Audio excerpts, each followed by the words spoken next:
በስመ አብ ወወልድ ወመንፈስ ቅዱስ አሐዱ አምላክ አሜን። እግዚአብሔር አምላካችን ያከበራችሁ ሊቃውንተ ቤተ ክርስቲያን፣ ካህናት፣ አባቶቼ፣ ዲያቆናት፣ ወንድሞቼ፣ የተከበራችሁ የሰንበት ትምህርት ቤት ወጣቶች እንዲሁም ሕፃናት እግዚአብሔር አምላካችን ከሩቅም ከቅርብም በእመቤታችን አማላጅነት በመድኃኔዓለም ቸርነት በዚህ ጉባኤ ታደማችሁ ምእመናን እንደምን ዋላችሁ? እግዚአብሔር ይመስገን። እግዚአብሔር አምላካችን ለዚህ ዕለት ለዚህ ሰዓት ለዚችም ደቂቃ ላደረሰን ልዑል አምላክ እልል ብላችሁ እግዚአብሔርን አመስግኑ። ሁላችሁም እግዚአብሔርን አመስግኑ። ስለ መማለድና ስለ ማማለድ በሉ እስቲ። መማለድ በሉ እስቲ። መማለድ ስለ ማማለድ ሁለት ነገሮች ናቸው። ማማለድና መማለድ አንድ አይነት አይደሉም፣ አንድ ነገርም አይደሉም። ይሄ ብዙ ሰዎች ስላልገባቸው በብዙ ስህተት ውስጥ ወድቀዋል እና መማለድንና ማማለድን ለይታችሁ ማወቅ ስለሚያስፈልጋችሁ ነውና በደንብ ይህን ነገር መማር አለባችሁ። ማን ያስተምረናል? ማን ይናገራል? እግዚአብሔር የተመሰገነ ይሁን። በመጀመሪያ የምናገረው የማስተምረው ስለ መማለድ ይሆናል። ስለ ምንድን ነው? አሁን መጀመሪያ የምነግራችሁ ስለ መማለድ ነው። መማለድ ማለት ነፃ ማውጣት ማለት ነው። ስለዚህ የመጀመሪያው የምናየው የአብን መማለድ ነው። የማን መማለድ? የአብን መማለድ ነው አሁን የምናየው። አብ ማልዶ እንዴት እንዳወጣ ነው የምናየው። የመጀመሪያው ትንቢተ ኤርምያስ ምዕራፍ 7 ቁጥር 25 ትንቢተ ኤርምያስ ምዕራፍ 7 ቁጥር 25 ላይ እንዲህ ይላል፣ አባቶቻችሁ ከግብፅ ምድር ከወጡበት ቀን ጀምሮ እስከ ዛሬ ድረስ በየዕለቱ እየማለድሁ። ምን እያሉ? ማን ነው የሚማልደው? አሁን ማን ነው? እግዚአብሔር አብ ነው የሚማልደው። ልብ በሉ። በየዕለቱ እየማለድሁ ባሪያዎቼን ነቢያትን ልኬባችሁ ነበረ ይላል። አዎ እግዚአብሔር እኔንና እናንተን ለማውጣት እኛን ይማልደናል። እኛን ነፃ ያወጣናል። እኛ ከጨለማ ወደ ብርሃን እንድንወጣ፣ ከግዞት ወደ ነፃነት እንድንወጣ እግዚአብሔር እኛ እየማለደ ባሪያዎችን ነቢያትን ላኩባችሁ። ሊቀ ነቢያት ሙሴ ይባላል። የነቢያት አለቃ ማለት ነው። ሊቀ ነቢያት ሙሴ ወዴት ተላከ? ወዴት ተላከ? ማን ላከው? እግዚአብሔር። ልብ በሉ። ወደ ግብፅ ሙሴ ተልኮ ፈርዖን ግን የእስራኤልን አልለቅም ብሎ ነበር። ማንም የእስራኤልን ሕዝብ አልለቅም። እግዚአብሔር ማን ነው ብሎ ነበር። እግዚአብሔር ማንነቱን በ10 ምልክት አሳይቶ መጥቶታል። ክብር ምስጋና ለእግዚአብሔር ይሁን። ከዚህ በኋላ ለቋል።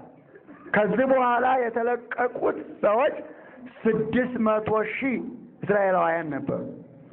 ማንን ባህር ከፍሎ አሻገራቸው?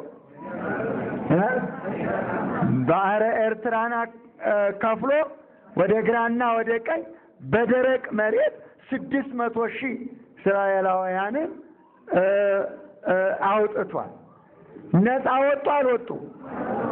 መማለድ ማለት ነፃ ማውጣት ማለት ነው። ስለዚህ ነቢያትን ልኮ አስተማሪ ልኮ ተአምር አድርጎ እየማለደ 430 ዘመን በፈርዖን የተገዙትን ነፃ አውጥቷቸዋል። ክብር ምስጋና ለእግዚአብሔር ይሁን። ሲልል ብለውና እግዚአብሔርን አመስግኑ። እኛንም ከሰይጣን ግዞት ያላቅ፣ እኛንም ከሰይጣን ግዞት ያውጣል። ነፃ እንድንወጣ እግዚአብሔር ይርዳል። አዎ ነፃ መውጣት ከዘላለም ሞት ነው። ገብቷቸዋል። ከዘላለም ሞት ነፃ መውጣት ያስፈልጋል ማለት ነው። አሁን በመጀመሪያ ያየነው የእግዚአብሔር አብን መማለድ ነው። ሁለተኛ የምናየው ደግሞ የእግዚአብሔር መንፈስ ቅዱስን መማለድ ነው። መንፈስ ቅዱስ ይማልዳል። እንዲህ ይላል ሮሜ ምዕራፍ 8 ቁጥር 26 ሮሜ ምዕራፍ 8 ቁጥር 26 ላይ መንፈስ ቅዱስ በራሱ በማይነገር መቃተት ይማልድልናል ይላል። አሁን ማንም ይማልደው? እስኪ አብረን እንበል። እንዴት እንደምንጸልይ ባሉ እንዴት እንደምንጸልይ አናውቅምና በማይነገር መቃተት መንፈስ ቅዱስ በውስጣችን ይማልድልናል። ልብ በሉ። አሁን እግዚአብሔር በዛ የተገፉ የተረገጡ የታሰሩትን ነፃ አውጥቷል። አሁን ደግሞ መንፈስ ቅዱስ እንዴት እንደምንጸልይ አናውቅምና ምን አለ? እንዴት እንደምንጸልይ አናውቅምና። ስለዚህ ማን ነው የሚመራን? እንዴት እንደምንጸልይ ማን ነው የሚመራን? ማን ነው በውስጣችን የሚቃትተው? መንፈስ ቅዱስ። መንፈስ ቅዱስ እንዳንጠፋ ያስተምረን። መንፈስ ቅዱስ በውስጣችን ወደ ጥፋት እንዳንሄድ፣ ክፉ ምኞት እንዳንመኝ፣ መልካም ነገር እንድንመኝ፣ መልካም ስራ እንድንሰራ የመንፈስ ቅዱስ መቃተት ቀና መንገድ ነው የሚያሳየው። የሰይጣን መንፈስ ግን ወደ ግራ፣ የሰይጣን መንፈስ ግን ታነቅ፣ ተሰቀል፣ መርዝ ጠጣ፣ ግደል፣ ቀማ፣ ስረቅ። ያ ጠማማ ሰይጣን ጠጋ ይልና በጆሮ በግራ ጆሮ ያሾከሹክና መጥፎ ነገር ያሰራዋል። አያሰራምን? እሱ ነፍሰ ገዳይ። እሱ ከመጀመሪያ ጀምሮ ነፍሰ ገዳይ ስለሆነ መጥፎ ስለሆነ፣ መንፈስ ቅዱስ ግን የሚቃትተው ክፉ ለማሰራት ነው።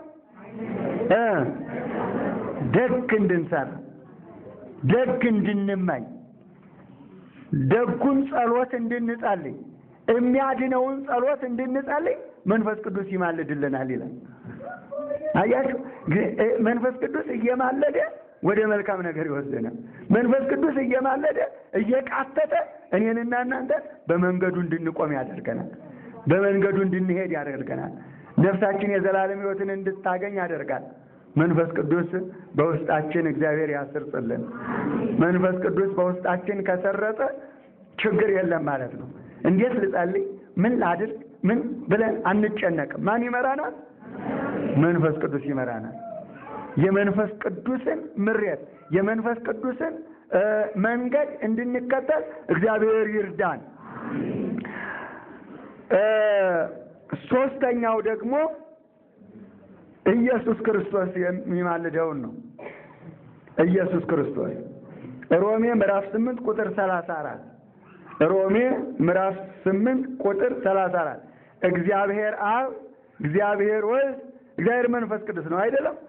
አሁን ደግሞ ኢየሱስ ክርስቶስ ይማልድልናል። ምን ለማድረግ ምን ለማድረግ? ለማዳን። ከሙታን የተነሳው በሉ፣ ከሙታን የተነሳው ስለኛም የሚማልደው ክርስቶስ ኢየሱስ ነው። ልብ በሉ። አሁን ኢየሱስ ክርስቶስ እኔንና እናንተን ነፃ ለማውጣት ማልዷል ማለት ነው። ቃቷል ማለት ነው። አባቶ ቢቻልስ ይህች ጽዋ ከእኛ ትለፍ ብሎ ለምኗል ማለት ነው። በጾም በጸሎት በስግደት በመከራ በስቃይ ኤሎሄ ኤሎሄ ላማ ሰበቅታኒ አባት ሆይ ለምን ተውኸኝ እያለ ይማልድ ነበር ማለት ነው። ማንን ነፃ ለማውጣት? ማንን ለመቤዠት? ማንን ለማዳን? አዎ መማለድ ማለት ማዳን ማለት ነው። መማለድ ማለት ነፃ ማውጣት ማለት ነው። መማለድ ማለት እኔንና እናንተን ከጠፋንበት ከዚህ ዓለም ጨለማ ለማውጣት ነው። መማለድና ማማለድ አንድ አይደሉም፣ አይገናኙም ማለት ነው። ስለዚህ ክርስቶስ ኢየሱስ የማለደው ምን እንድንሆነው ብለናል? ምን እንድንሆነው ብለናል? እንድንድን። ድነናል አልዳንም? እሱ ክርስቶስ ተብሎ እኛ ማን ተብለናል? ክርስቲያን። በክርስቶስ ክርስቲያን ተብለናል። እግዚአብሔርን አመስግኑት። ክብር ምስጋና ለእግዚአብሔር ይሁን። 5500 ዘመን ሞት ተፈርዶብን የነበረውን እሱ ሞቶ ለኛ ሕይወት ሰጥቶናል። አመስግኑት። እግዚአብሔር ይመስገን። በሱ ቁስል እኛ ተፈውሰናል። ያልተፈወሳለ እንዴ? እስቲ ሁላችሁም አመስግኑት። ተፈውሰናል። እግዚአብሔር ይመስገን። ስለዚህ በክርስቶስ ኢየሱስ ይለዋል እና እዚህ በሮሜ መልእክት ላይ መንፈስ ቅዱስ እንዴት እንደምንጸልይ፣ እግዚአብሔር አብ እንዴት እንደምንወጣ፣ ክርስቶስ ኢየሱስ ደግሞ እንዴት እንደምንድን እነኚህ በዚህ ላይ ያየነው መማለድን የእግዚአብሔር ድርሻ እንደሆነ፣ መማለድ የእግዚአብሔር ድርሻ እንደሆነ፣ ነፃ ማውጣት የእግዚአብሔር ድርሻ እንደሆነ፣ ማዳን ማጽደቅ የእግዚአብሔር ድርሻ እንደሆነ፣ ከክፉ ማዳን፣ ከጨለማ ወደ ብርሃን ማውጣት፣ ከሞት ጥላ ወደ ሕይወት መመለስ የእግዚአብሔር ሥራ እንደሆነ የሚያሳይ ምዕራፍና ቁጥር ነው። ሌላው ማስታረቅ ነው። ማስታረቅ ሁለተኛ ቆሮንቶስ ምዕራፍ 5 ቁጥር 19 ሁለተኛ ቆሮንቶስ ምዕራፍ 5 ቁጥር 19 ላይ እንዲህ የሚል ቃል እናገኛለን። እግዚአብሔር በሉ እግዚአብሔር በክርስቶስ ሆኖ ዓለሙን ከራሱ ጋር ያስታርቅ ነበር። ከማን ጋር ነው የታረቅነው? ከማን ጋር ነው ያስታረቀን? ከራሱ ጋር። ልብ በሉ። ኢየሱስ ክርስቶስ እግዚአብሔር ነው። ኢየሱስ ክርስቶስ አምላክ ነው። ኢየሱስ ክርስቶስ ፈራጅ ነው። ልብ በሉ። አሁን ኢየሱስ ክርስቶስ ከማን ጋር አስታረቀን? ከራሱ ጋር። እንግዲህ ይህን ምዕራፍ ስታዩ እግዚአብሔር በክርስቶስ ሆኖ ከራሱ ጋር ያስታርቅ ነበር። ከማን ጋር ነው ያስታረቀን? ከራሱ ጋር። ስለዚህ ኢየሱስ አማላጅ አይደለም። ኢየሱስ ክርስቶስ ተማላጅ ነው። ኢየሱስ አማላጃችን ነው እያሉ የሚናገሩ አሉ። የሚጠቅሱት ጥቅስ ደግሞ ይሄንን ጥቅስ ነው። ግን ይሄ ያማልዳል ሳይሆን የሚለው ምን ነው የሚለው? ይማልዳል። መማለድና ማማለድ የተለየ ነው። ማወቅ ነው። ይሄንን ልዩነቱንም አንዳንድ ጊዜ ንባቡን በማስተዋል ማንበብ ያስፈልጋል። አንዳንዶቹ እኮ አያነቡትም ጭራሽ እና ዝም ብለው ጥቅስ ብቻ ያነባሉ እንጂ ምን እንደሚልም አንዳንድ ጊዜ የማስተዋሉ ነገር ከአእምሯቸው ሊጠፋ ይችላል። እግዚአብሔር ይግለጽልን። እግዚአብሔር ካልተረጎመው ማን ይተረጉማል? አዎ እግዚአብሔር መንፈስ ቅዱስ ነው የሚተረጉመው። ለዚህ ነው በውስጣችን የሚቃትተው። መንፈስ ቅዱስ ይተረጉምልናል ማለት ነው። እና ሌላው ኢየሱስ ክርስቶስ ፈራጅ ነው አይደለም? ኢየሱስ ክርስቶስ ፈራጅነቱን ደግሞ በማቴዎስ ወንጌል ምዕራፍ 25 ቁጥር 34 ላይ ማየት እንችላለን። በስንት ላይ ማቴዎስ ወንጌል ስንት 25 ቁጥር 31 ጀምረን ስንመለከት የሰው ልጅ ባሉ የሰው ልጅ በክብሩ ዙፋን ይቀመጣል፣ ኃጥአንና ጻድቃን በቀኝና በግራው ይቆማሉ። ለምን ነው የሚቆሙ? ለፍርድ። አዎ ይፈርድባቸው። ኃጥአን በፍየል ተመስለው፣ ጻድቃን ደግሞ በበግ ተመስለው ነው የሚቆሙ። በግ የጻድቃን፣ ፍየል የኃጥአን ነው። ስለዚህ ኢየሱስ ክርስቶስ በመላእክቱ ሁሉ ታጅቦ በዙፋኑ ተቀምጦ በግራ ያሉትን እናንተ እርጉማን ወደ ዘላለም እሳት ሂዱ ብሎ ይፈርድባቸዋል፣ በቀኙ ያሉትን ደግሞ እናንተ የአባቴ ቡሩካን ወደ ዘላለም ሕይወት ግቡ ብሎ የዘላለም ሕይወት ይሰጣቸዋል ይላል። ልብ በሉ እንግዲህ አሁን ኢየሱስ ክርስቶስ ምንድነው ኢየሱስ ክርስቶስ? አዎ ፈራጅ። እሱ አምላክ ነው። ለማን ያማልዳል? ከሱ በላይ ሌላ እግዚአብሔር አለ? አዎ እግዚአብሔር አብ፣ እግዚአብሔር ወልድ፣ እግዚአብሔር መንፈስ ቅዱስ አንድ ነን ይላል። እንግዲህ በማቴዎስ ወንጌል በዮሐንስ ወንጌል ምዕራፍ 10 ቁጥር 30 ላይ ተመልክታችሁ እንደው እኔና አብ አንድ ነን ይላል። ማናማ እኔና አብ አንድ ነን ይላል። አሁን እግዚአብሔር አብ ምን ያደርጋል?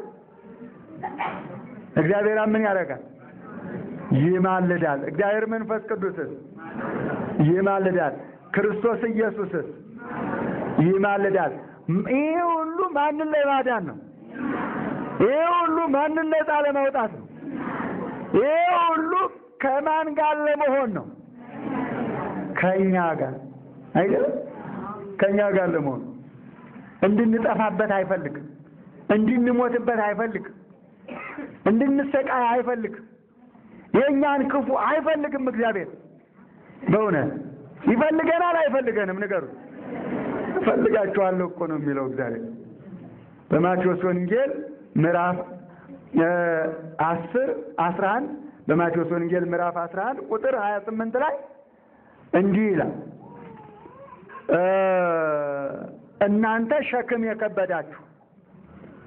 እናንተ ሸክም የከበዳችሁ ኑ ወደ እኔ አሳርፋችኋለሁ ይላል። የሚያሳርፍ ማን ነው? እግዚአብሔር። ልብ በሉ።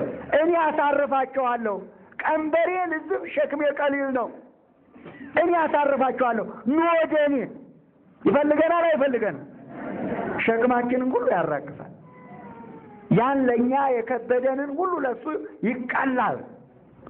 ለእኔና ለእናንተ አስጨንቆን ሊሆን ይችላል። ለእኔና ለእናንተ ከባድ ሆኖ ሊሆን ይችላል። በእግዚአብሔር ዘንድስ ቀላል፣ በእግዚአብሔር ዘንድ ቀላል። ስለዚህ እናቶቼ፣ አባቶቼ፣ እህቶቼ፣ ወንድሞቼ የመማለድ ስራ መማለድ የማን ነው ብለናል? የእግዚአብሔር። ስለዚህ ሰዎችን ወደ መልካም ነገር፣ ሰዎችን ወደ ሰላም፣ ሰዎችን ወደ ይቅርታ፣ ሰዎችን ወደ ምሕረት፣ ሰዎችን ወደ ብርሃን ለማውጣት እግዚአብሔር ልጆቹን እየማለደ ኑ ልጆቼ እያለ ነቢያትን ልኳል፣ ሐዋርያትን ልኳል፣ ሊቃውንትን ልኳል፣ መምህራንን ልኳል። እነኚህ ሁሉ ነፃ አውጪዎች ናቸው። ማን የላካቸው? ወደ ማን ላካቸው? ወደ ሰው፣ ወደ እናንተ፣ ወደ እኛ። ኢየሱስ ክርስቶስ ወደ ማን ነው የመጣው? ወደኛ። ከማን ነው የተወለደው? ከማን ነው የተወለደው?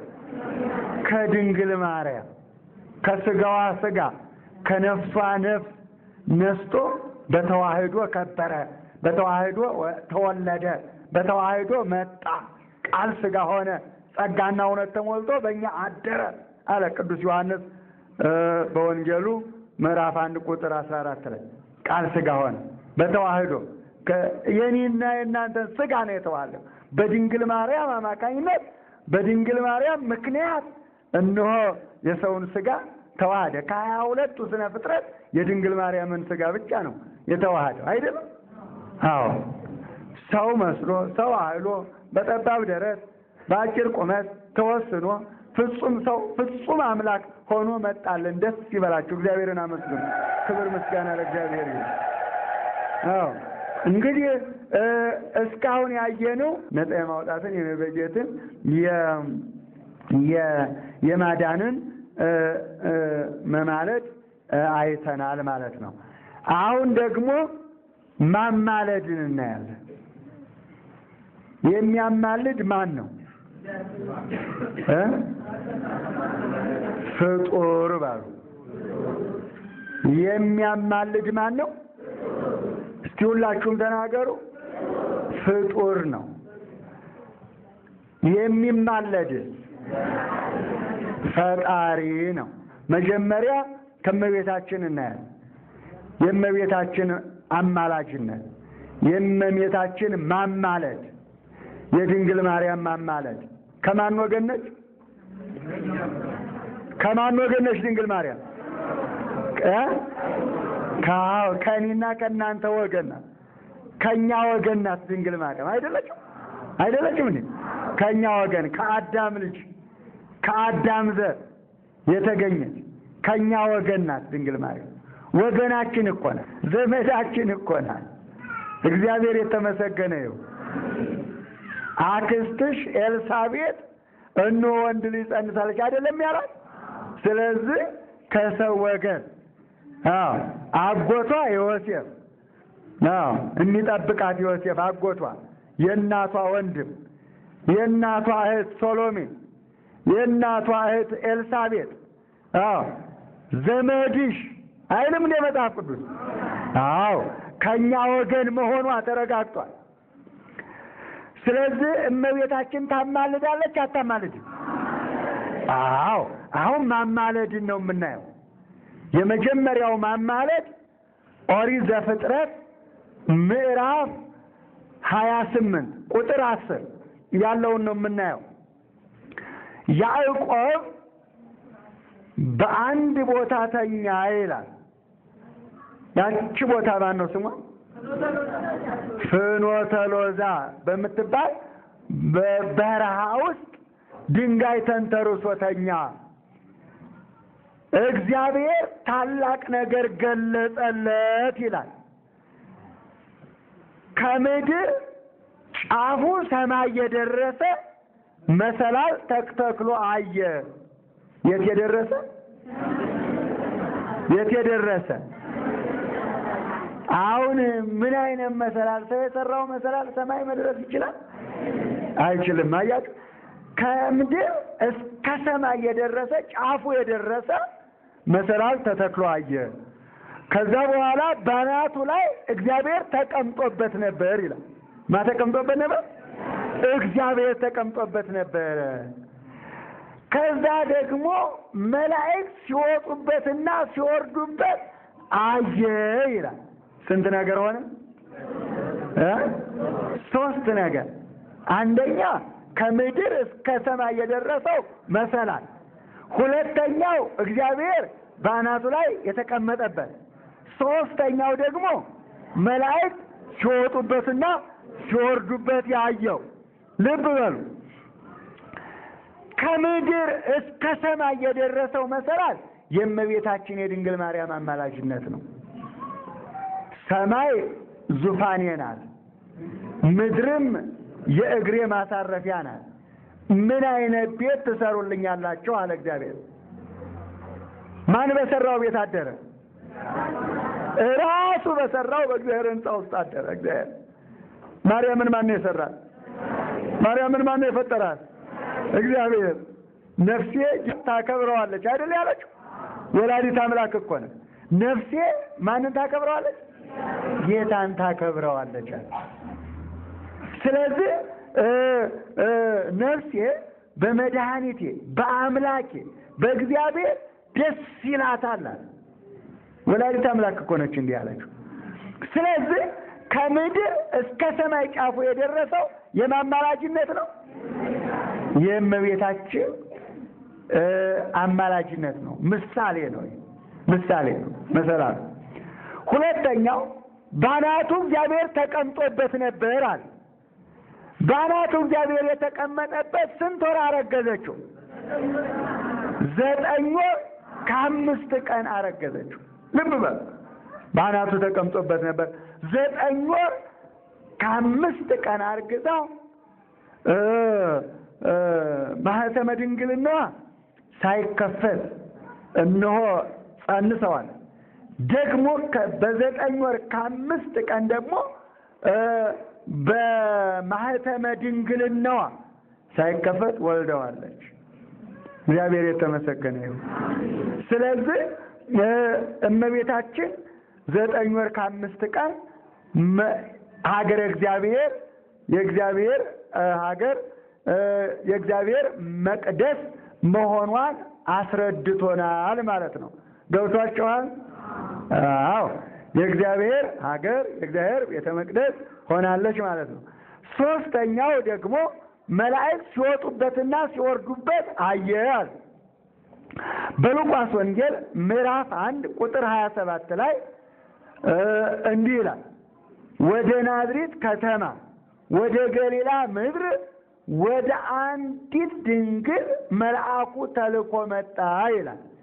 የድንግሊቱም ስም ማርያም ነበረ።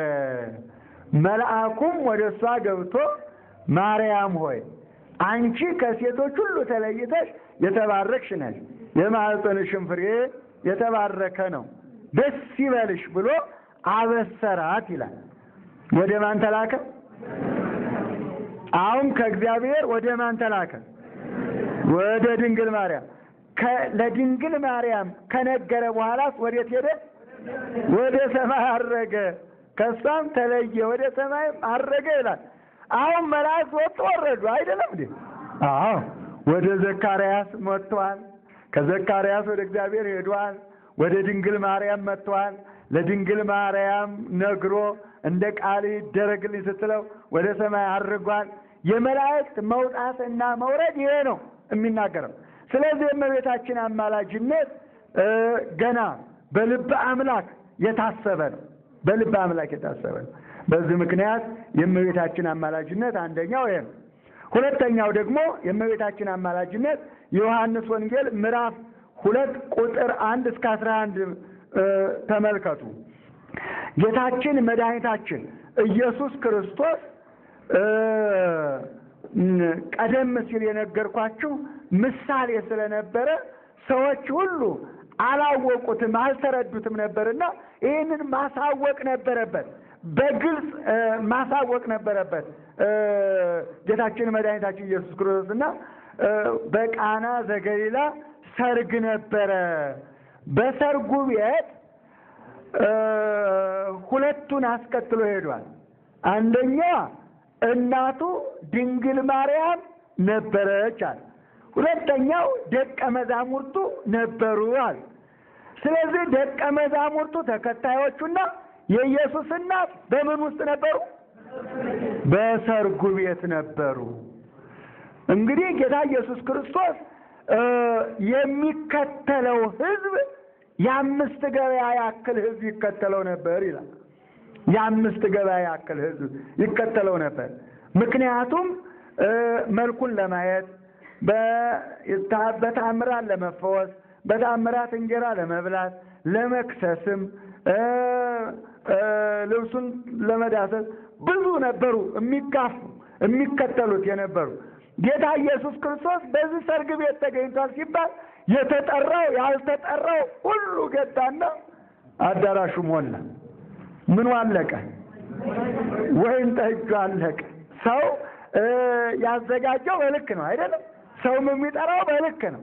ስለዚህ እሱ ልክ ያልነበረው በሙሉ ስለሚገባ በሙሉ አለቀ። አሁን ሰው ሊሳቀቅ ነው፣ ሳይበላ ሳይጠጣ ቢሄድ ማለት ነው። ስለዚህ እመቤታችን ርርተ ህሊና ናት። የሰው ችግር ይገባታል አይገባል? ማንም ግን አልነገራትም። ገብቷቸዋል? ወይን ጠጅ አልቋል፣ እባክሽ አማልጅን ንገሪልን ለልጅሽ ያላት አልነበረም በዛ ሰዓት። እሷ ግን ገብቷታል። እሷ ግን አውቃለች። በምን አወቀች? በመንፈስ ቅዱስ ተረዳች። የሰርጉ ቤት ችግር ገባል። በመንፈስ ቅዱስ አወቀች። ከዛ በኋላ ሄዳ መጠየቅ የሚገባውን ጠየቀች። ማድረግ የሚችለው ማን ነበር? ማድረግ የሚችለው ልጇ መድኃኒዓለም ነበር ማድረግ የሚችለው። ሌላ ብዙ ትልልቅ ሰዎች ሀብታሞችም ነበሩ እዛ ሰርግ ቤት አይደለም። ግን ማንኛቸውንም ወይንም ጓዳ ገብታ ወይም ሀብታሞቹ ጋር ወይም ማንንም አልጠየቀችም። የጠየቀችው ንጉሱን ነው። የንጉሶች ንጉስን ማንን ነው? ጌታ ኢየሱስ ክርስቶስን ልጇን ጠጋለችና ወይን ጠጅ እኮ በሉት ሁላችሁ፣ ወይን ጠጅ እኮ የላቸውም። ይሄንን ያለችው ወይን ጠጅ እኮ የላቸውም፣ ይሄንን ህዝብ በምን ያስተናግዱት ብላ ጠየቀችው። የእሱ መልስ ደግሞ አንድ ነገር ነበር። የእሱ መልስ ደግሞ አንቺ ሴት ከኒ ምን አለሽ? ጊዜ አልደረሰም አላት። ምን ያልደረሰም? የምን ጊዜ?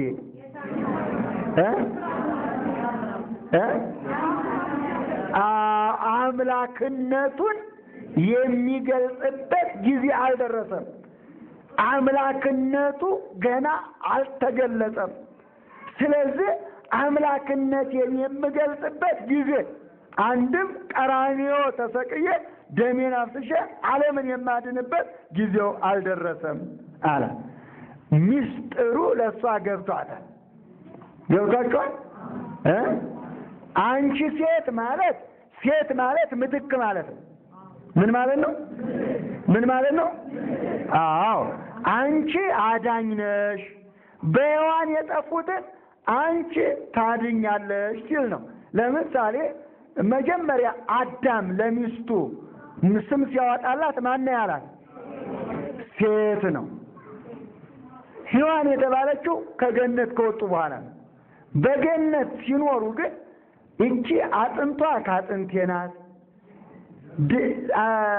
ስጋዋ ከስጋዬ ናት፣ ስለዚህም ሴት ትባል ብሎ ነው ያወጣላት።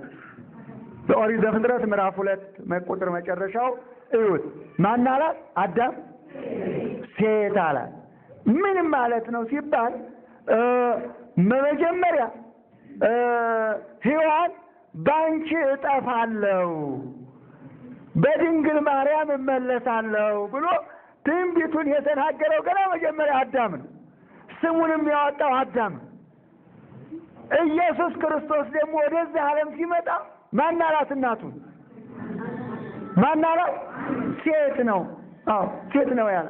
አንቺ ሴት እነሆ ልጅሽ፣ አንቺ ሴት ጊዜ አልደረሰም፣ አንቺ ሴት እንደዚህ እያለ በብዙ ቦታ ሴት ነው። ኢየሱስ ክርስቶስ ማርያም ብሏት አያውቅም። ማን ያላት? ሴት ነው ያለ። ሴት ማለት ምትክ ማለት ነው። በሔዋን ምክንያት 5500 ዘመን ሞት ተፈርዷል አይደለም? በድንግል ማርያም ምክንያት ነፃ ወደ እርስታችን ወደ ገነት የተመለስነው በድንግል ማርያም ምክንያት ነው። ክብር ምስጋና ለእግዚአብሔር ይሁን። እግዚአብሔር የተመሰገነ ነው።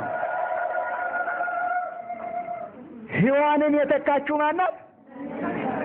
ሔዋን ለመውጣት ለመመለስ ደግሞ ማናት? እመቤታችን ቅድስት ድንግል ማርያም።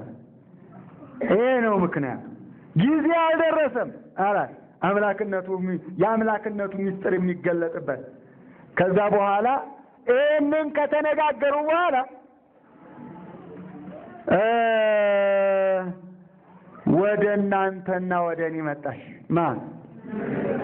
እመቤታችን መጣችና እነዚህ ለተደረደረው ለሰርገኛው ለነዛ ለአስተናጋጆቹ እንዲህ አለቻቸው፣ የሚላችሁን በሉ፣ የሚላችሁን አድርጉ። ምን አለቻቸው?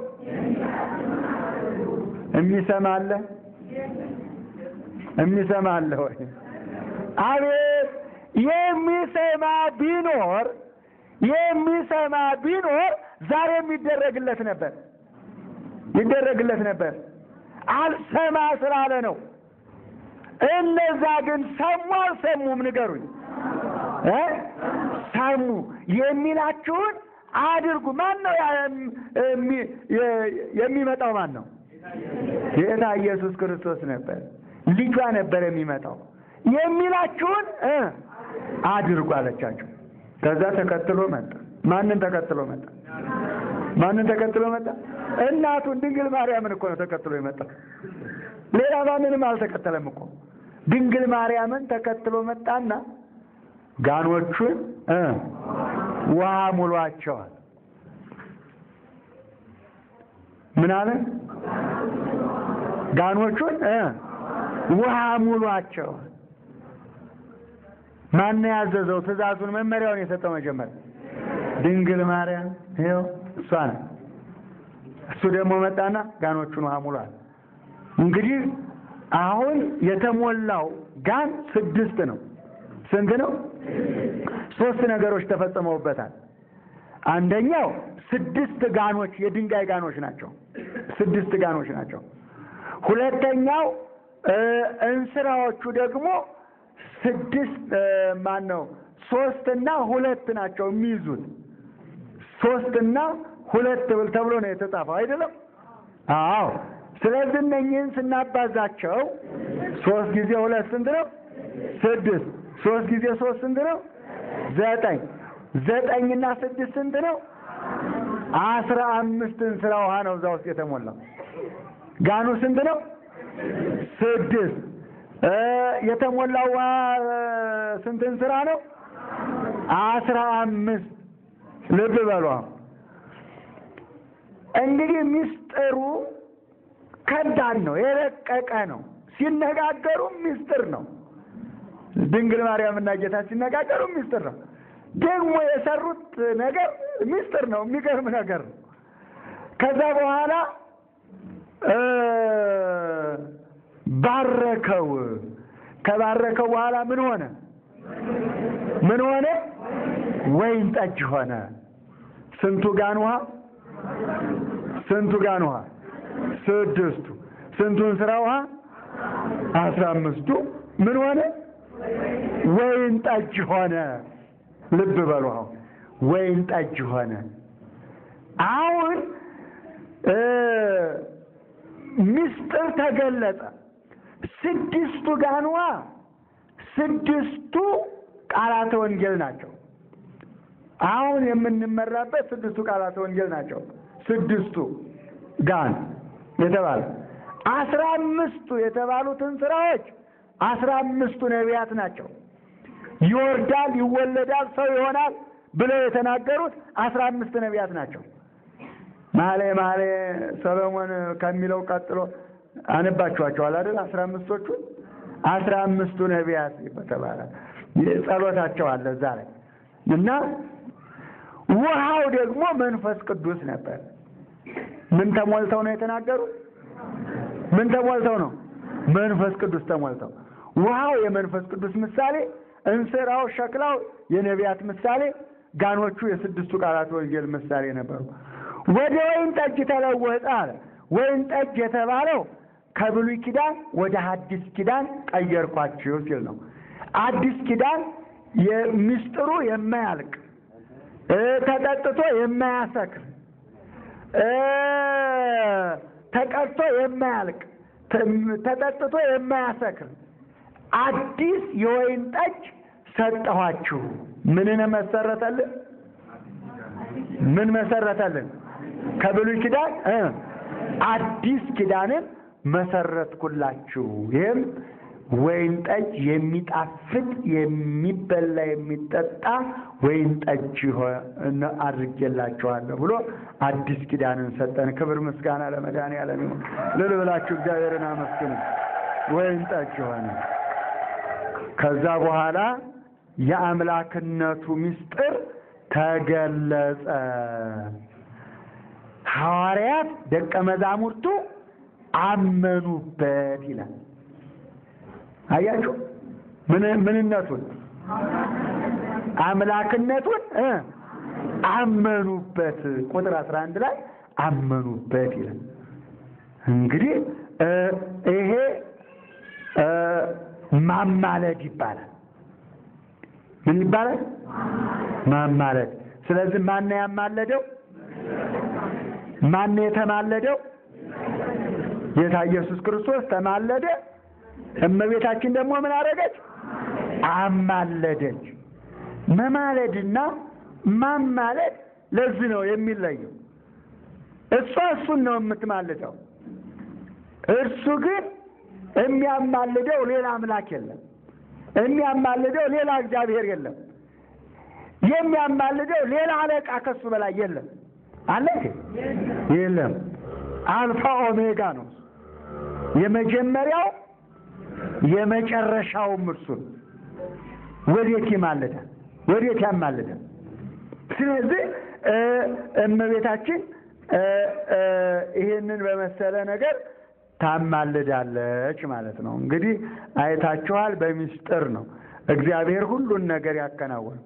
ይሄም ምልክት የተአምራቱ ምንድን ነው ይላል? መጀመሪያ ነው ይላል።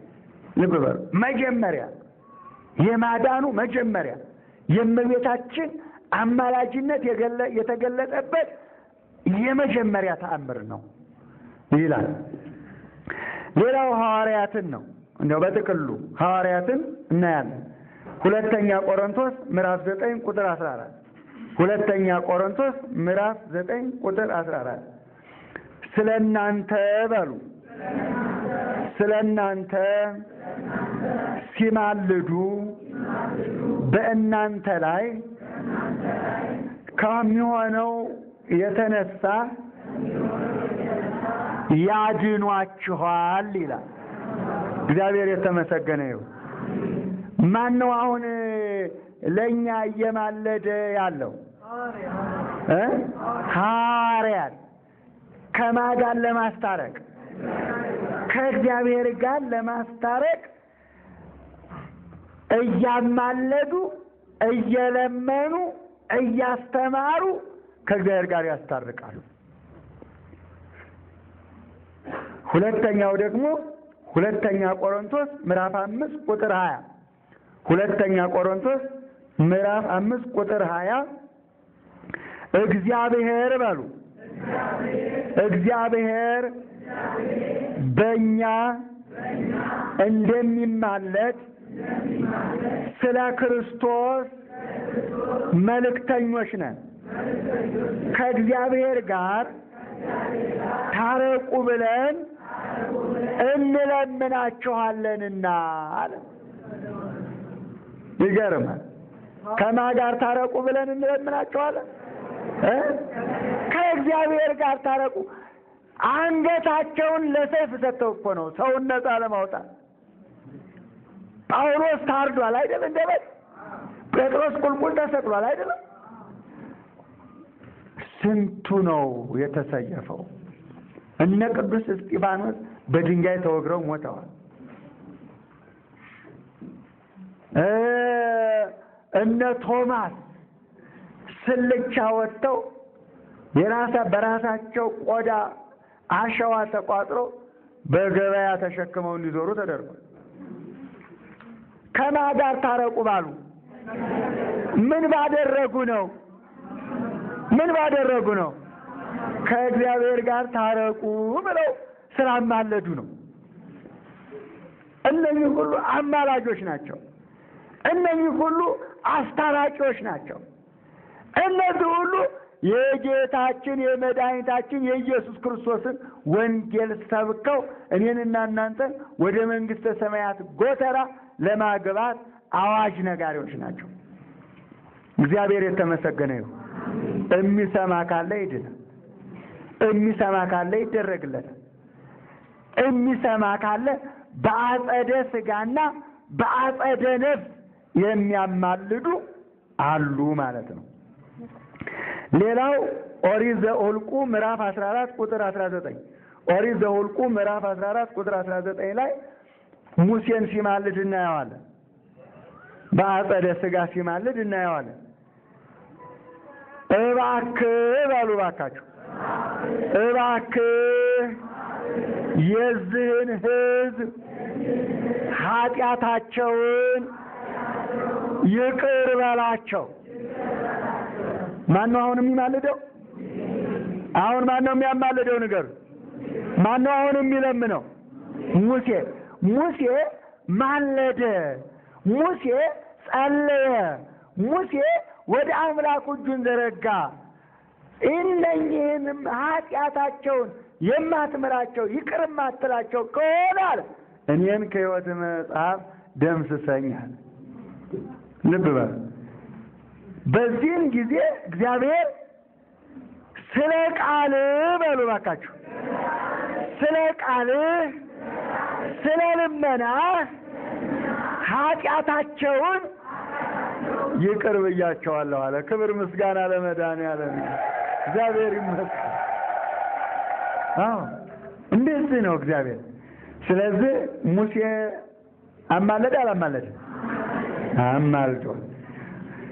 ትንቢተ ዘካርያስ ምዕራፍ 1 ቁጥር 12 ትንቢተ ዘካርያስ ምዕራፍ 1 ቁጥር 12 የመላእክትን መልጃ ነው። አሁን ደግሞ የምናየው መላእክት ተራዳይ ናቸው። መላእክት ደግሞ ይማልዳሉ። ልብ በሉ። ትንቢተ ዘካርያስ ምዕራፍ 1 ቁጥር 12 ላይ እስከ መቼ በሉ፣ እስከ መቼ አትምራቸው፣ እስከ መቼ አትምራቸው፣ እነዚህን 70 ዘመን የተቆጣቸውን ወገኖችን እስራኤልን እስከ መቼ ትቆጣቸዋለህ? እስከ መቼ አትራራላቸውም? እስከ መቼ ይቅር አትላቸውም? እስከ መቼ ነው ብሎ መልአኩ ጠየቀ ይላል እዚህ ምዕራፍ ላይ። ከዛ በኋላ እግዚአብሔር እንዲህ አለው ይላል፣ በሚያጽናና ቃል መለሰለት። እንደሚምራቸው ይቅር እንደሚላቸው ነፃ እንደሚያወጣቸው በሚያጽናና ቃል መለሰለት ይላል። ክብር ምስጋና ለእግዚአብሔር ይሁን። እግዚአብሔር ይመስገን። ስለዚህ በአጸደ ሥጋ በአጸደ ነፍስ የሚማልዱ ናቸው። በአጸደ ነፍስ ደግሞ የማለደውን አንድ ላሳያችሁና አበቃለሁ። ሁለተኛ መጽሐፈ ነገሥት ምዕራፍ 13 ቁጥር 21 ሁለተኛ መጽሐፈ ነገሥት ምዕራፍ 13 ቁጥር 21 ላይ እንዲህ ይላል፣ ኤልሳ ሞተ ቀበሩትም ይላል። ከዛ በኋላ ከብዙ ዘመን በኋላ አንድ ሰው ሞተና ኤልሳ በተቀበረበት መቃብር ሊቀብሩ አስከሬኑን ይዘው ሄዱ። አደጋ ጣዮች መጡባቸው። ከዚህ በኋላ አደጋ ጣዮች ስለመጡባቸው ኤልሳ መቃብር ላይ ጣሉትና ሮጡ። ነገር ግን የኤልሳ አጥንት የሞተውን ሰው ነካው። በዚህም ጊዜ ሬሳው ተነሳ ይላል። ክብር ምስጋና ለእግዚአብሔር። አሁን ኤልሳ ያማለደው በምንድን ነው? በአጸደ ሥጋ ወይ በአጸደ ነፍስ? በአጸደ ነፍስ ነው። አጥንቱ ነው። የኤልሳ አጥንት ነክቶ አንድ ሙት አስነስቷል። በሕይወቱ ደግሞ በአጸደ ሥጋ ሳለ 2 ሙት አስነስቷል ኤልሳ። ክብር ምስጋና ለሱ ይሁን።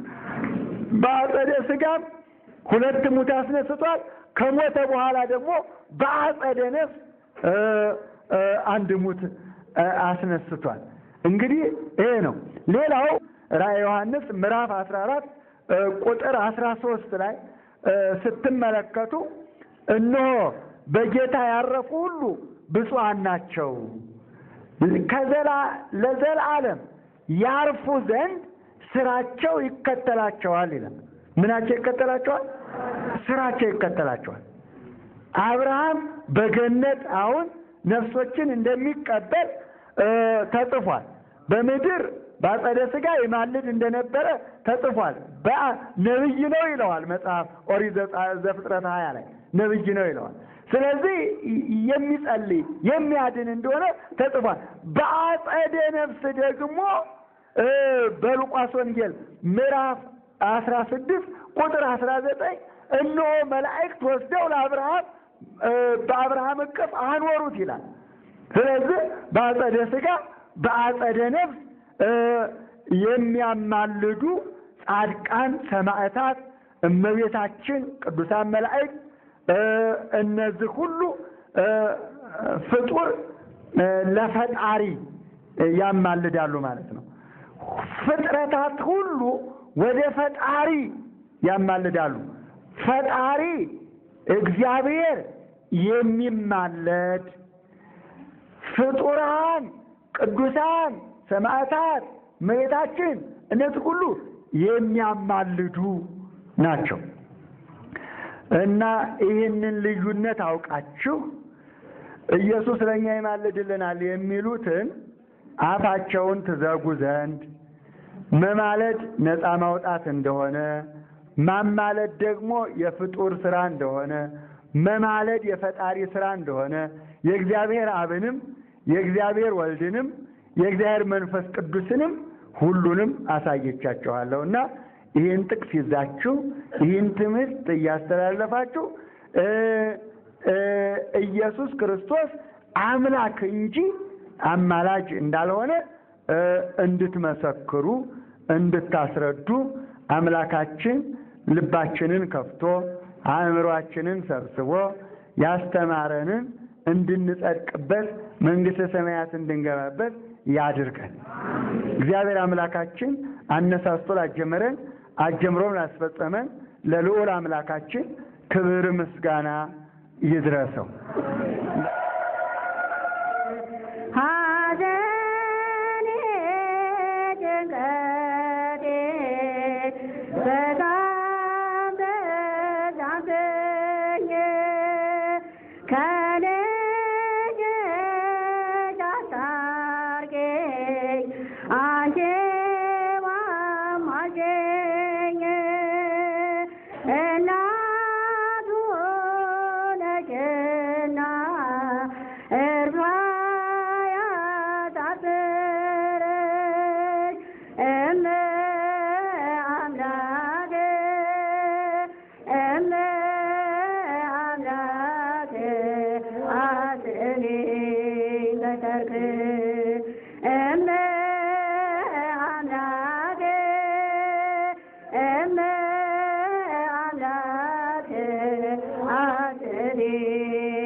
ከሲኦል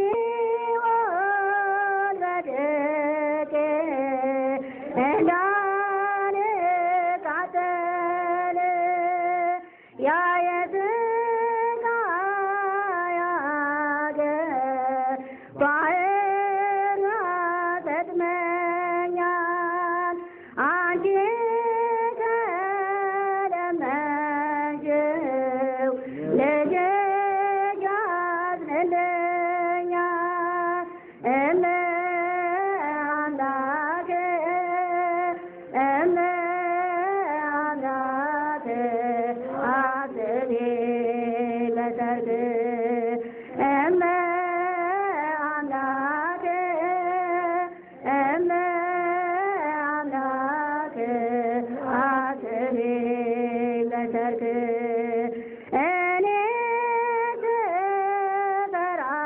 እፈራለሁ ምግባሬን ሳየው ደካማው እምነቴ እየለየኝ ነው። አረጋጅም ድንግል እማጸንሻለሁ አማላጅነትሽ መድን ነው አውቃለሁ። እመ አምላኬ እመ አምላኬ አስቤ ለሰርክ እመ አምላኬ እመ አምላኬ አስቤ ለሰርክ መመገብ ይቅርብኝ አልራብምና ስምሽን ስጠራ እጠግባለሁና አበው ሊቃውንቱ ባንቺ ይመካሉ። እማምላክ እያሉ ስምሽን ይጠራሉ። እመ አምላኬ እመ አምላኬ አስቤ ለሰርክ እመ አምላኬ እመ አምላኬ አስቤ ለሰርክ በየጊዜው በየሰዓቱ ጠባቂ መልአክ ያሳጣን ፈጣሪያችን የሰማነውን ቃለ እግዚአብሔር በልቦናችን ያሳድርብን። ለአባታችን ቃለ ሕይወት ያሰማልን፣ ቃለ ሕይወትን ያሰማልን። የአገልግሎት ዘመናቸውን ይባርክልን፣ የታሰሩትን ያስፈታልን፣ የታመሙትን ይፈውስልን። ከሀገራቸው የተሰደዱትን ለሀገራቸው ያውቃልን። መምህራችንን ገብረ መስቀልን ይጠብቅልን። እኛንም ከመከራ ሥጋ ከመከራ ነፍስ ይሰውረን። ከእመቤታችን ከቅድስት ኪዳነ ምሕረት ረድኤቷን በረከቷን ያሳድርብን። በሰላም ለብርሃነ ትንሣኤ ያድርሰን ፈጣሪያችን። አቡነ ዘበሰማያት አባታችን ሆይ በሰማያት የምትኖር ስምህ ይቀደስ፣ መንግሥትህ ትምጣ፣ ፈቃድህ በሰማይ እንደሆነ እንዲሁም በምድር ትሁን። የዕለት እንጀራችንን ስጠን ዛሬ፣ በደላችን ሁሉ ይቅር በለን እኛን የበደሉ ይቅር እንደምንል፣ አቤቱ ወደ ፈተና አታግባን ከክፉ ሁሉ አድነን እንጂ መንግሥት ያንተ ናትና ኃይል፣ ክብር፣ ምስጋና ለዘለዓለሙ አሜን። እመቤታችን ቅድስት ድንግል ማርያም ሆይ በመልአኩ በቅዱስ ገብርኤል ሰላምታ ሰላም እንልሻለን። በሐሳብሽ ድንግል ነሽ፣ በሥጋሽም ድንግል ነሽ። የአሸናፊ የእግዚአብሔር እናት ሆይ ሰላምታ ላንቺ ይገባሻል። ከሴቶች ሁሉ ተለይተሽ አንቺ የተባረክሽ ነሽ፣ የማኅፀንሽ ፍሬ የተባረከ ነው። ጸጋን የተመላሽ ቅድስት ሆይ ደስ ይበልሽ፣ ደስ ይበልሽ፣ ደስ ይበልሽ። ልዑል እግዚአብሔር ከአንቺ ጋር ነውና ከተወደደው ልጅሽ ከጌታችን ከመድኃኒታችን ከኢየሱስ ክርስቶስ ዘንድ ይቅርታና ምሕረትን ለምኝልን ኃጢአታችንን ያስተሰርይልን ዘንድ ለዘለዓለሙ አሜን። የፍቅር ባለቤት የሰላም ንጉሥ ሰላማዊ ኢየሱስ ክርስቶስ ሆይ ሰላምን ስጠን፣ ሰላምንም አጽናልን። ኃጢአታችን ሁሉ ይቅር በለን፣ በደላችን ሁሉ ይቅር በለን። በሰላም ወደ ቤታችን እንድንገባ የበቃን አድርገን ለዘለዓለሙ አሜን።